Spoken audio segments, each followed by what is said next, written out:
Indiana Basketball Weekly Show on the Grueling Truth Sports Network.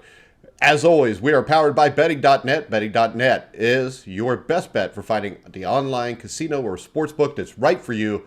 Make sure you check them out at betting.net. I'm your co-host for the Indiana Basketball Show, Mike Goodpaster. Right now, I'd like to welcome in former Hoosier great, 1981 national champion, a member of the Indiana Basketball Hall of Fame, Steve Risley. How you doing, Steve? Well, mixed emotions here. I'm feeling very good. What an exciting basketball game we're going to talk about and all that. But I feel kind of disappointed, too. Why are you disappointed? I mostly feel disappointed for you because as of right now, I don't think there's any way you're going to get to go to Dayton and see Indiana play in the playing games. I think that's over with. We'll live with Sorry. it. Hate that. You got your credentials and everything like that, and I guess you can go watch Xavier play, but I don't think Indiana's going to be there now. I don't think Xavier's getting in there either, but Indiana's not going to be in the first four. At least they shouldn't be in the first four. As today, they upset the Illinois Fighting Illini. I did predict that yesterday, and I made money. Mike? And the best place to make money is Caesars Sportsbook, which you can click on the description and the link to the YouTube video to bet on that there. All right, guys, today the Indiana Hoosiers beat Illinois 65-63. This was a great game, Steve, and right now I'm going to let you talk to people. I'm going to jump off. I'll be back in like 30 seconds because it sounds like my dog's barking. But go ahead, Steve. All right, no problem. I thought that a lot of the things that we talked about yesterday came to fruition in this game. This was a game of execution, and it had to be for Indiana.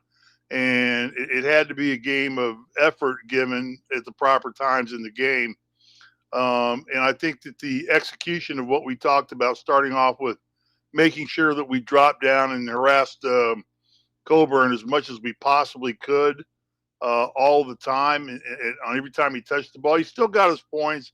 And he's a beast inside. There's no doubt he's a force to be reckoned with. But I thought that Indiana, by double teaming him and sending guys down in on him, just slapping at the ball like we talked about, really just kind of stifle him a little bit and made him dance around a little bit more. Probably missed more shots down underneath. It's probably the stiffest inside defense he's gotten all season in the Big Ten. I'm betting. And you know the thing that really Indiana did a great job of using two or three guys for just a second, just to razz him and get him a little off balance going. Like I said, Mike, he got his points. He was a beast inside. And he clearly single-handedly kept Illinois from letting this be anything more than a 2-point ball game. The thing that struck me, Steve, before I forget about it, is about halfway through the first half. Remember, it took him out for 3 minutes to settle him down because he was upset. And he was getting rattled, yeah. Yeah. Great defensive job by Mike setting that up. That's exactly what you and I talked about they needed to do. I'm starting to wonder if maybe Mike listened to our show yesterday. I don't know. Well, he did text me earlier thanking me for the insight that we gave. So Did he? That's good.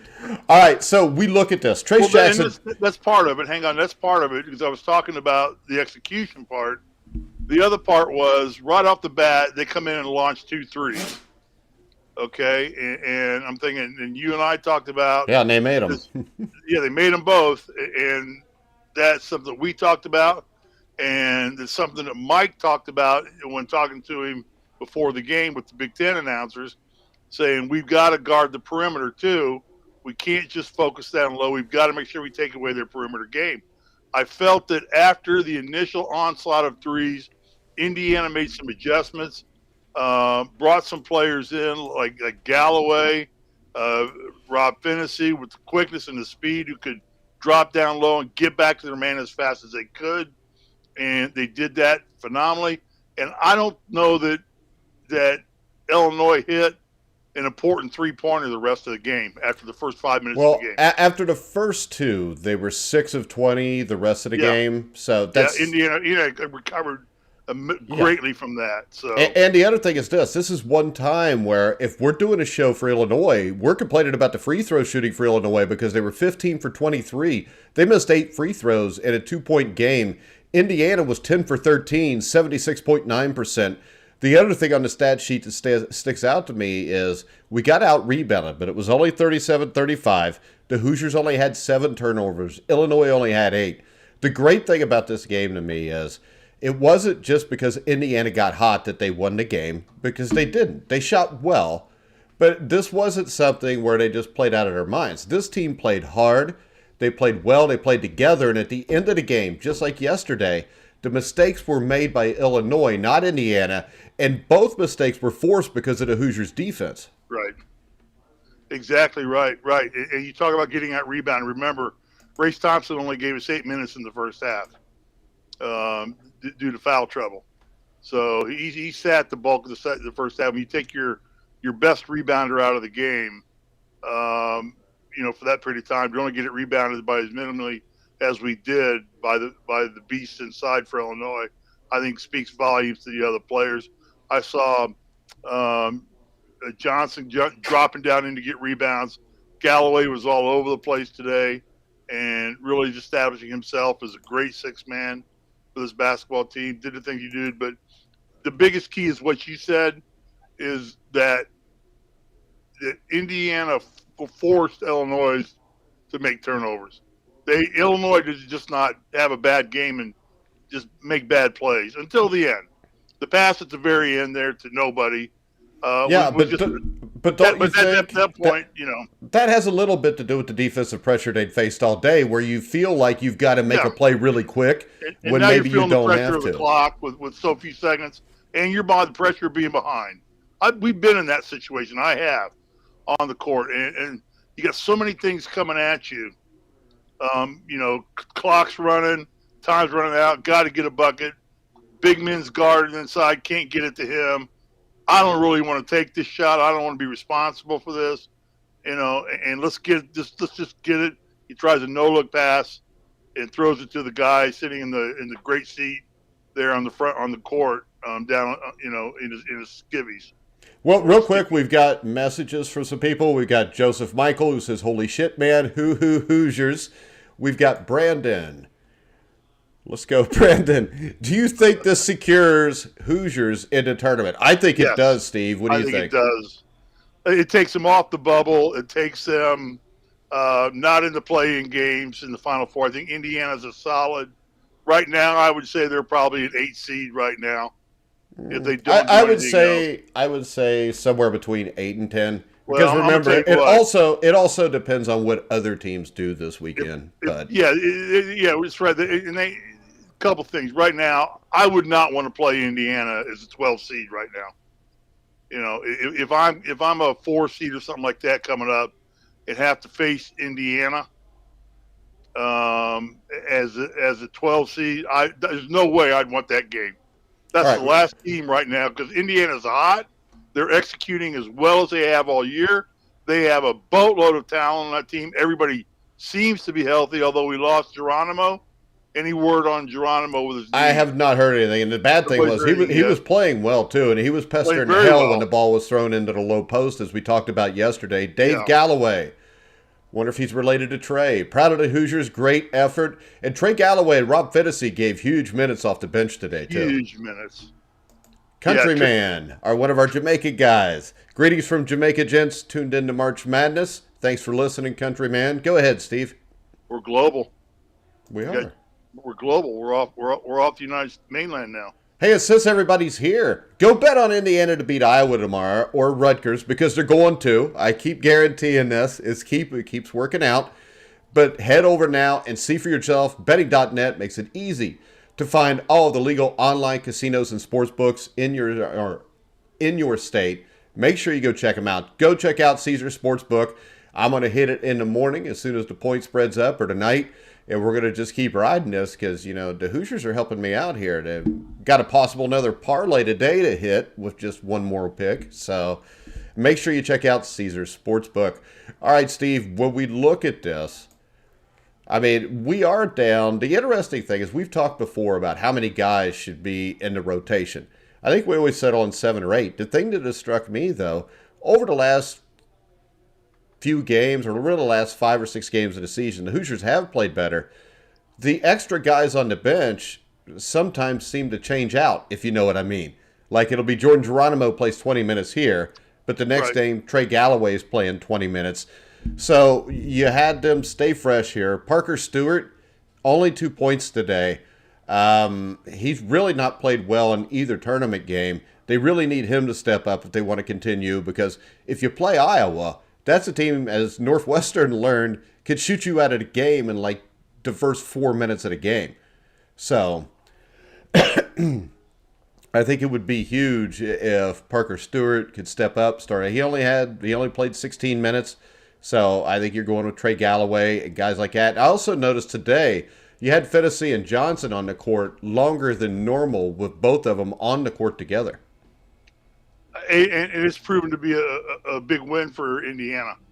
Those two are complementing each other very well.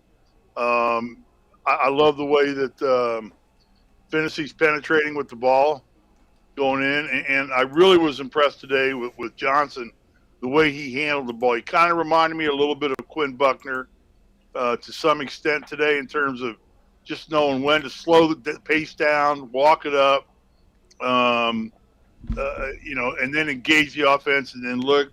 And I like the fact that they were cutting and they were using the high screens that Jackson Davis was setting all the time. They were working those real well, getting on the roll, and then going to the hole hard. I think that's our best pure guard combination that we've got going right now. And I know that, it appears based on the season practices all year long, Mike's not going to screw around the starting lineup much. I don't think so. It does not appear he hasn't done it a lot all season.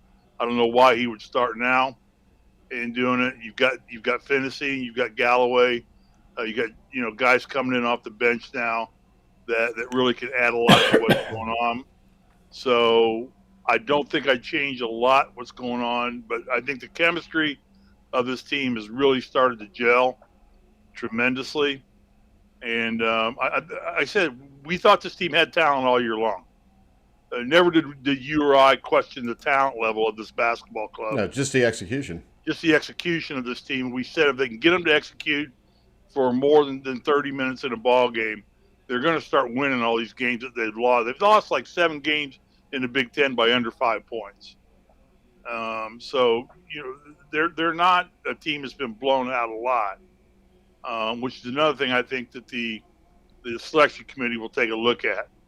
But as they said, this with the selection committee, they have this pool of potential teams. They call them potentials or whatever. And they said that pool doesn't really change until everything's said and done. Because they want to look at, could be that all the teams lose and the pool doesn't change as to who's going anywhere, or everybody wins and the pool doesn't change. So what's going to happen to Indiana? I think the only thing that's probably a very safe bet, and you probably can go to booking.net and get odds on this. Betting.net. Betting.net. You get the odds at Caesars. Betting.net, it just basically shows you where it's legal to bet in your state. I am not a gambler. Okay, I love the fact they sponsor our website. And sponsor us. We're gonna make you one now, because we're gonna do a show during March Madness. You hear me talk about it, you understand why I'm not a gambler. But March Madness, we're gonna sit down on Monday or Tuesday, and we're gonna shoot a video where I walk you through placing a bet on one of the sites. Okay, that's fine, and I'm having so much fun. I'm willing to do that. I'm willing. If you'll loan me $100, I'll bet it. Oh no, I won't. But I mean, well, you're making so much money, you can afford to. We're going to show you how to make a bet. You've still got money in an account somewhere, Steve. I know. I don't. If you can remember which account it was. And if I can remember the password to get to the money. So. Oh hell, it's dinner's ready. Yeah. So do you have a preference? Would you rather play Iowa or Rutgers? Here's the attitude that we took in tournament time when we marched and we played. And I had the privilege of playing in 3 NCAA tournaments in my 4 years, and then winning an NIT in the off year. We didn't make the dance. I don't give a damn. It doesn't matter. I just want to play and win. And as a fan from watching Indiana, I don't give a damn. Handled. Okay. I really don't give a damn. So you don't think there's a better honest to matchup God, there? I don't care. I mean, you can talk all the. You got the stats pulled up from both Well, teams. no, I don't have any stats. I have stats from this last game, but Yeah, my concern here is this: Iowa both teams pretty are going to be much good. blitzed Northwestern last night. So Well, and both they teams play beat up. today. They're not going to play. My concern with Indiana is just the 3 games in a row. And I know that's something you never had to deal with because there was no Big Ten tournament back in the day.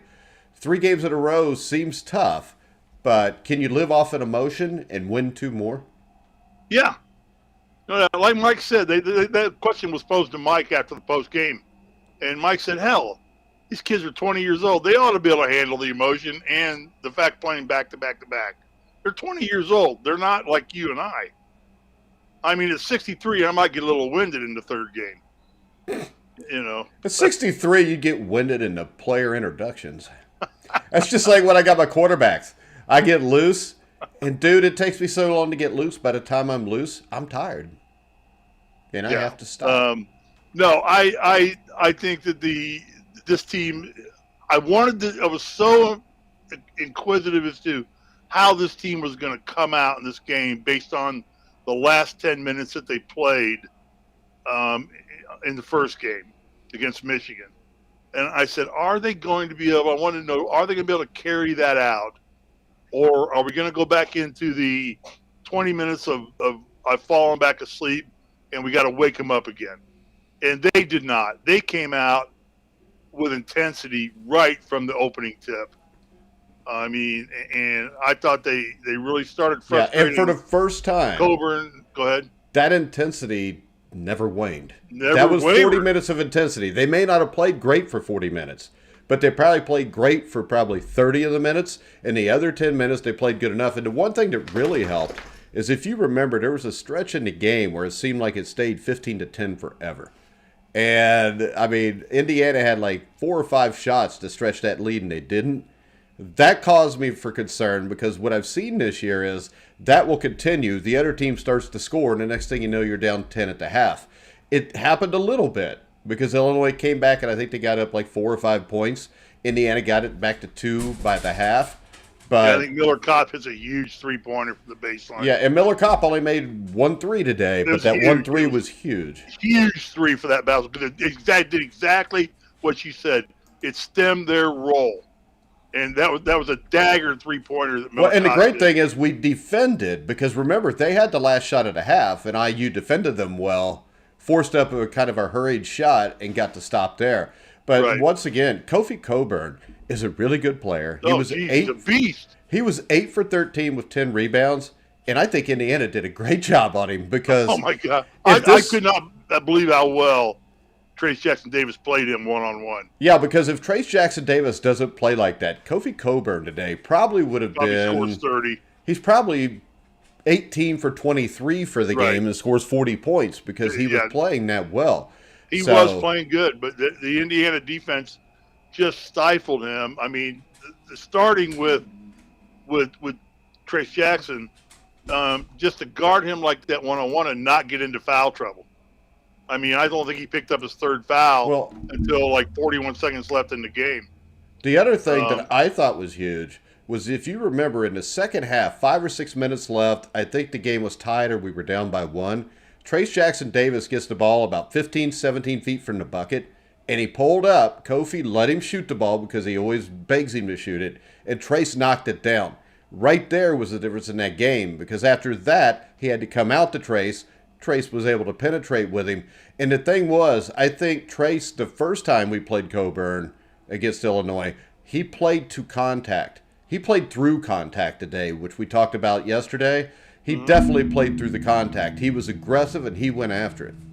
Yeah, no doubt. I mean, Trace's battle with Kofi just really was the anchor for Indiana's success. Because, Trace just neutralized him. How many points did Trace get? I think Trace had 23. Let me check the box. And Kofi 21.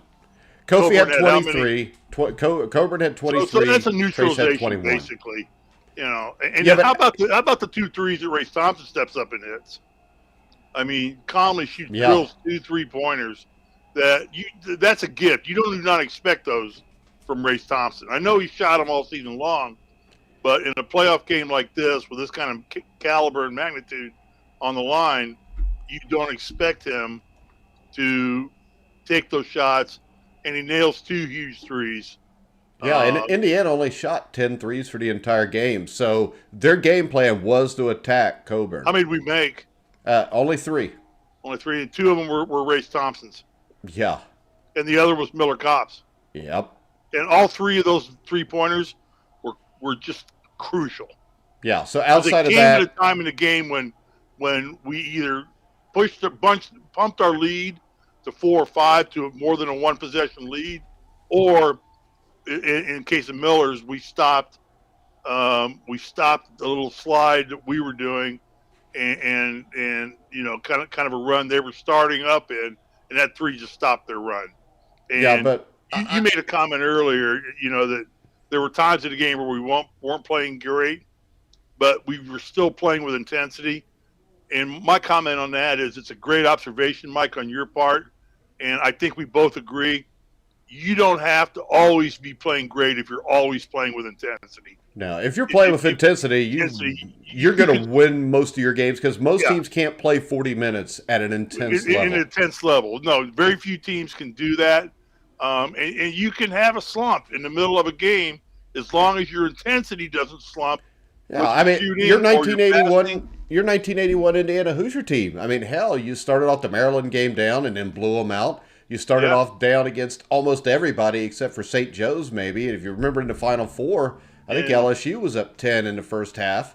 You guys had to come back to tie the game at the end of the half against North Carolina. So that's what Knight's teams were famous for. The exciting thing about this is what I learned over the time of playing and getting to the position we got to. Success breeds success. I mean, you know that, Mike, as a coach, that when your team's playing well, they're excited, good things are happening to them, their intensity just rises. They get into it. They don't, their shoulders never slump. And I think right now we're going to have the fun now because I think there's a big anchor off Indiana's back. I think they're in the dance. I don't think there's any way the NCAA can skirt them this year. They hit 20 wins. They've got 20 wins now. They're back to 500 in the Big Ten. Well, now you got enough quality wins, too, with Illinois, Michigan, Purdue, Ohio State. Your quad 1 wins are way up there now. 2 quad 1 wins. Yeah, back to back. In a tournament. I don't know. Is Michigan a quad 1 win? Yeah, they were like 34th, I think, in the latest quad.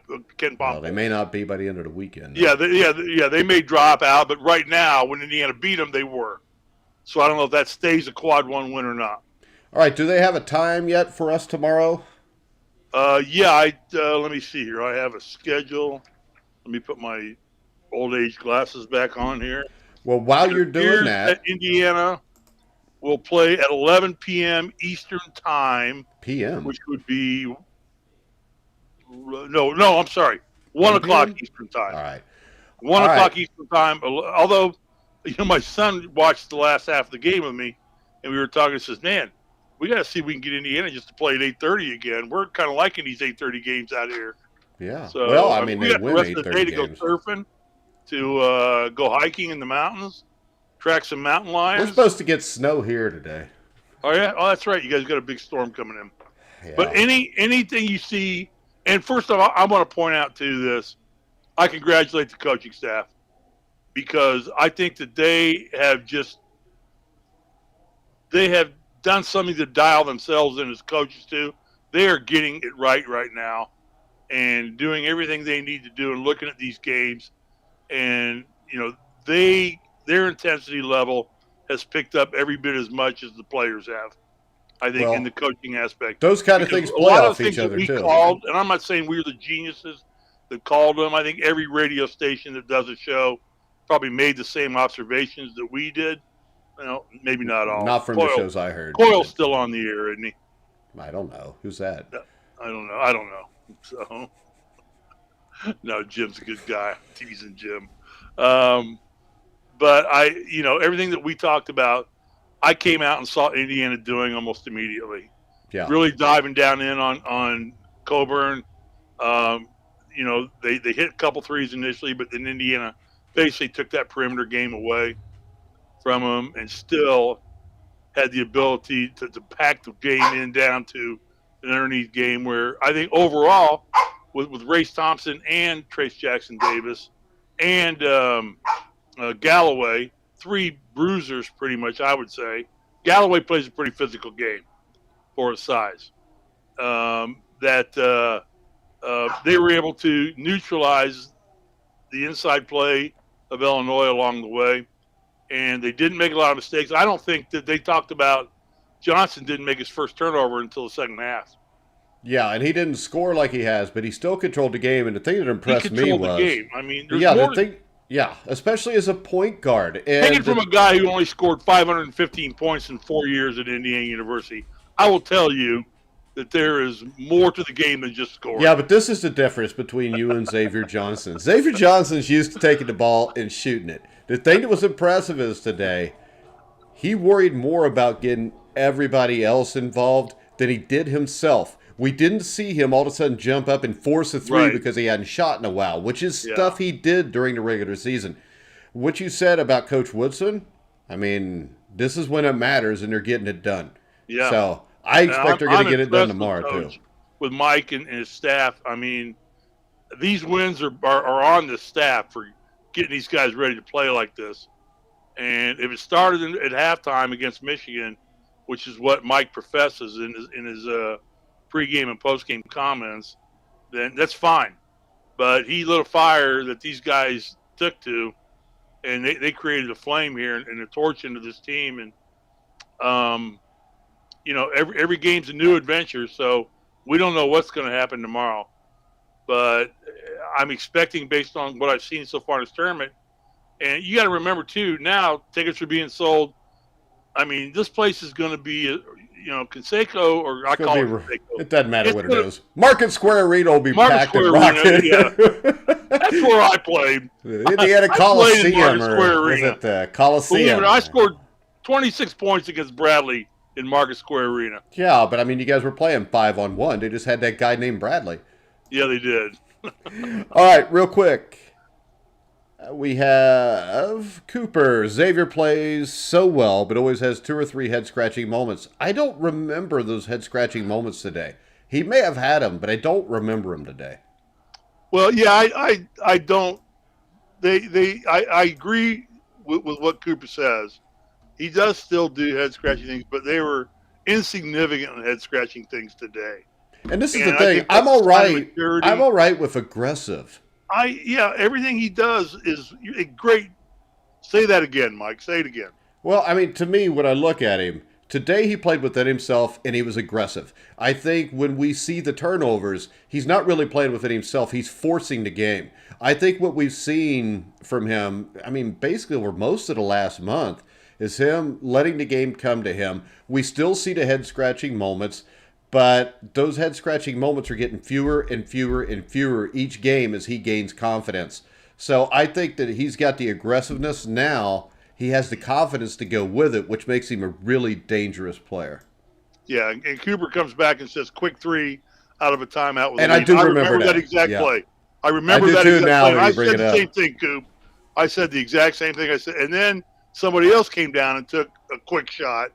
I was like, uh-oh. But then it stopped. It stopped. It absolutely stopped after that. But great observation by people listening and writing in, because I do remember that exact play. I do after you brought it up. I think it was like underneath 10 minutes left in the game. Yeah, I thought, oh, man, don't start this now. Don't start panicking now by taking quick shots. And he did it, and then somebody else came down and took an ill-advised shot, too. I can't remember who it was. It might have been Kopp. I think it was Kopp. Well, Kopp took it, maybe tried to fire a 3 that he wasn't really set on. But then they stopped it. I mean, the thing is, this team in the past, once somebody takes a stupid shot, a bunch of stupid shots appear. That didn't happen today. It didn't. And Trace Jackson Davis got the ball in the low post. He got it repeatedly, and he got it with the game on the line, and we won the game. Yeah, I agree. And I don't think it's a fluke that Indiana won today. I think that this was a great game played by two great Big Ten basketball teams in a Big Ten fashion.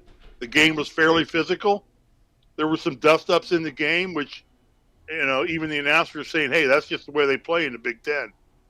And I'm like, okay, that's the way they play in the Big Ten today, but you should have seen how we played in the Big Ten back in the 80s. Oh, God. Get off my lawn. I can hear you. I can hear you going outside daily and just get off my lawn at all the kids in L.A. Real quick, your top sports bet comparison site, betting.net, offers extensive reviews on the best sports books out there. Make sure you check them out. I also want to bring up the fact that we will have Sunday night a March Madness preview. As me, Steve, Dan Kornhauser will look at the brackets. I firmly believe those brackets will say Indiana, so make sure you check us out. That'll be at 9 o'clock Sunday night. Make sure you check us out there. Steve and I will be back tomorrow, right after the IU game, somewhere between 15 minutes and a half hour after it, to preview the Big Ten Championship game the next day. Steve, anything else you want to touch on before we wrap it up? No, congratulations to the team for elevating yourself, to the coaches for getting the team elevated. All I can say is I'm giddy.